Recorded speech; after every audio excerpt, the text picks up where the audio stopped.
Bonjour à tous, nous allons maintenant continuer notre activité sur Berlin dans la guerre froide. Donc nous avons vu le premier épisode avec la construction du mur dans la nuit du 12 au 13 août 1961. Et donc je vous avais expliqué que c'était un cas unique dans l'histoire d'un mur qui empêche des citoyens de partir. Souvent des élèves me disent en voyant cette image, mais madame, là on peut passer. Donc c'est vrai, mais là en fait le mur n'est pas achevé et en réalité il va très vite atteindre une hauteur de plus de 2 mètres et même il va être renforcé du côté est par un deuxième mur, c'est-à-dire que assez rapidement il ne va plus y avoir un mur mais des murs et même en avant du mur il va y avoir une zone qui s'appelle le No Man's Land. Vous voyez ici, donc là on a un mur et là on a une ligne comme ça, le deuxième mur. Et il y a encore un no man's land, c'est-à-dire une zone dans laquelle on n'avait pas le droit de pénétrer, sous peine d'être arrêté, voire de se faire tirer dessus. Car il faut savoir que beaucoup d'Allemands périront en tentant de franchir le mur. Certains y arriveront. Il y avait des tunnels qui ont été construits à certains endroits sous le mur pour essayer de le franchir. Malheureusement, il va y avoir près de 1000 Allemands qui vont mourir en tentant de passer de l'Est à l'Ouest. Donc c'est un mur qui est une véritable tragédie historique. Et puis aussi l'autre réalité qu'il faut comprendre, c'est que pour les Allemands qui vivent à Berlin, c'est une tragédie personnelle. C'est-à-dire qu'il faut s'imaginer, c'est une grande ville, Berlin, et du jour au lendemain, on n'a plus accès à une partie des quartiers de la ville. Or, il y avait des familles qui se sont retrouvées séparées du jour au lendemain, des gens qui n'ont plus pu se voir, et ce, jusqu'à la chute du mur. Alors, ce mur va rapidement devenir un symbole, le symbole de la guerre froide en elle-même. Et ça va être concrétisé par le discours du président américain John Fitzgerald Kennedy, JFK. Donc, Kennedy vient en visite à Berlin en 1963 et il va tenir là-bas un discours qui est sans doute un des discours les plus célèbres de l'histoire, le discours qui s'appelle Ich bin ein Berliner. Donc, vous pouvez lire le texte et surtout regarder la vidéo parce que c'est important de connaître ce discours dans tous ses aspects, y compris dans la voix du président Kennedy. Et donc Kennedy fait un discours dans lequel il dit, en gros, ce mur, c'est le symbole de la guerre froide et c'est le symbole que oui, il y a bien deux camps, mais il y a un camp qui est meilleur que l'autre et ce camp-là, c'est le camp de la démocratie. Et même, il dit, oui, la démocratie n'est pas parfaite, mais la démocratie n'a jamais eu à construire un mur pour empêcher ses citoyens de s'enfuir. Être libre, c'est être dans le camp du libéralisme. Ceux qui sont dans le camp du communisme, eh bien, c'est ceux qui ne voient pas la réalité, c'est-à-dire que ceux qui sont enfermés dans l'Europe soviétique ne sont pas libres, et ceux qui disent le contraire mentent. Donc, le mur de Berlin devient le symbole de la division du monde entre deux camps. Mais Kennedy dit clairement, il y a un camp qui est meilleur que l'autre, et c'est le camp de la liberté. Et de fait, euh, du côté du camp libéral, ce sont bien des démocraties, alors que du côté du camp soviétique, ce sont bien des dictatures. Quatrième question, donc l'année 1989. Quel événement marque un tournant dans la guerre froide? Eh bien, cet événement, c'est la chute du mur de Berlin. Alors, on voit ici, vous voyez, un homme qui détruit le mur de ses mains. Alors, qu'est-ce qui s'est passé? Qu'est-ce qui a permis la chute du mur de Berlin? Eh bien, ce qui a permis la chute du mur de Berlin, c'est l'arrivée au pouvoir d'un homme. Cet homme, c'est Mikhail Gorbatchev. C'est lui. À côté de lui, ici, c'est le président américain de l'époque, qui est Ronald Reagan. Donc, Mikhail Gorbatchev, en fait, il va devenir premier secrétaire du Parti communiste et il va constater que l'URSS est au bord de l'effondrement. Parce que pendant très longtemps, l'URSS va réussir à camoufler les difficultés qu'elle connaît, mais en fait, petit à petit, eh bien, il faut ils vont devoir admettre que l'URSS connaît un retard dans plein de domaines, et en particulier en matière d'économie et de confort des populations.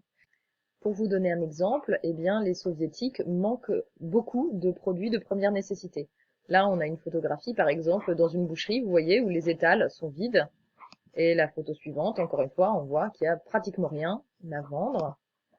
Voilà, vous voyez, des vitrines qui sont complètement vides. Et donc, c'est la réalité quotidienne de la plupart des soviétiques qui doivent faire la queue pour acheter la moindre denrée alimentaire, qui n'ont pas accès à une grande partie des marchandises mondiales, hein, bien sûr, parce qu'en plus, c'est-à-dire qu'il n'y a pas d'import-export libre en URSS. Ils ne commercent qu'avec des pays du bloc communiste. Et du coup, ben, il y a plein de produits qui leur sont complètement inconnus et qui représentent le luxe, hein, comme le Coca-Cola et d'autres produits emblématiques de la culture américaine, sont interdits dans le régime communiste. Donc, il manque de tout et la population vit pauvrement. Donc, Gorbatchev va lancer une politique qui va s'appeler la politique de perestroïka, qui est une politique d'ouverture progressive de l'URSS, d'ouverture des frontières au commerce en partie, petit à petit. Une politique de désarmement. Là, les deux présidents sont en train de signer un traité de désarmement nucléaire. Donc, une politique qui montre que la tension entre les deux grands s'amenuise. Et dans ce contexte, eh bien évidemment, en Allemagne, il va y avoir des discussions qui vont avoir lieu sur sur le mur de Berlin et sur qu'est-ce qui va advenir pardon de ce mur.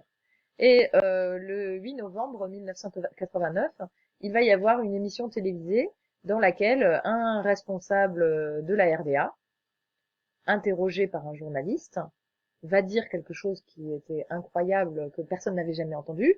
À la question, on va lui demander si le mur a des raisons encore de continuer d'exister. Eh bien, il va dire, eh bien, le mur est appelé à disparaître. Il dit pas quand est-ce qu'il va être détruit, mais il dit cette phrase. Et il va y avoir un mouvement absolument incroyable, spontané de la population berlinoise. Tout le monde, mais tout le monde va descendre dans la rue dès le soir même et va se mettre à attaquer le mur avec tout ce qu'il a. Vous voyez ici cet homme qui frappe avec un marteau. D'autres vont venir, même parfois avec leurs simples poings. Il va aussi y avoir des entreprises de démolition qui vont venir avec des pelleteuses. Et petit à petit, c'est toute la population ensemble qui va se mettre à casser le mur pendant la nuit. Et c'est un moment historique. Hein, je pense que tout le monde se rappelle de où il était ce jour-là. Au départ, les autorités, quand ils voient la foule qui arrive au mur, demandent évidemment à leurs responsables, ils téléphonent et ils disent mais il y a une foule qui est en train de se diriger vers le mur, ce qui est totalement interdit normalement. Qu'est-ce qu'on doit faire? Et ils reçoivent l'ordre de ne pas tirer, de ne rien faire. Donc, c'est la fin officielle de cette séparation. Et dans la nuit, le mur tombe. La ville est réunifiée. Et si vous avez pris le temps de regarder la petite vidéo que je vous ai indiquée, vous voyez que les gens vont sortir juste pour quelques heures, pour aller voir les boutiques, ils sont accueillis par les Allemands de l'Ouest avec des bouteilles de champagne et de Coca-Cola, le symbole évidemment de la liberté pour eux. Et c'est ce qui va suivre par la suite, eh bien, c'est la réunification allemande. Une fois que Berlin est réunifié, la division de l'Allemagne n'a plus de sens. Et donc, la RDA va être englobée dans la RFA, et ça va être donc le début de l'histoire de l'Allemagne telle qu'on la connaît aujourd'hui, et la fin de cette séparation. Et à la suite de cela, eh bien, il va y avoir la fin de toute la guerre froide. En 1990, le dirigeant de l'URSS, donc Mikhail Gorbatchev, va faire organiser dans tous les pays qui étaient les pays membres de l'URSS, donc vous voyez dans toute l'Europe de l'Est en gros, des élections où il va leur demander de s'autodéterminer. C'est-à-dire, on va leur poser la question, voulez-vous, oui ou non, continuer à faire partie de l'URSS ou souhaitez-vous devenir indépendant? Et on va voir les résultats. Donc, le premier à voter, c'est la Lituanie, qui obtient son indépendance. Vous voyez, donc tous les pays, en fait, petit à petit, vont obtenir leur indépendance. Aucun pays de l'ancienne URSS, là vous voyez, à chaque fois ils sont indiqués par une flèche, ne va vouloir rester dans l'URSS. À la fin, donc, il ne reste plus de l'URSS que la Russie. Donc, on va y arriver, vous voyez. Et une fois qu'il ne reste plus que l'URSS, eh bien, il ne reste plus que la Russie. l'URSS n'existe plus. Et donc, l'URSS est disloquée. En 1991, c'est la fin officielle de l'URSS et la fin de la guerre froide. Et donc, l'URSS devient simplement la Fédération de Russie et chacun de ces pays devient indépendant. Voilà, merci d'avoir écouté. Si vous avez des questions, n'hésitez pas. Si vous vous intéressez à cette histoire, vous pouvez aller voir une vidéo que je vais vous indiquer dans la description, une excellente vidéo du Monde qui résume l'histoire du mur de Berlin. Pour ma part, je vous dis à bientôt.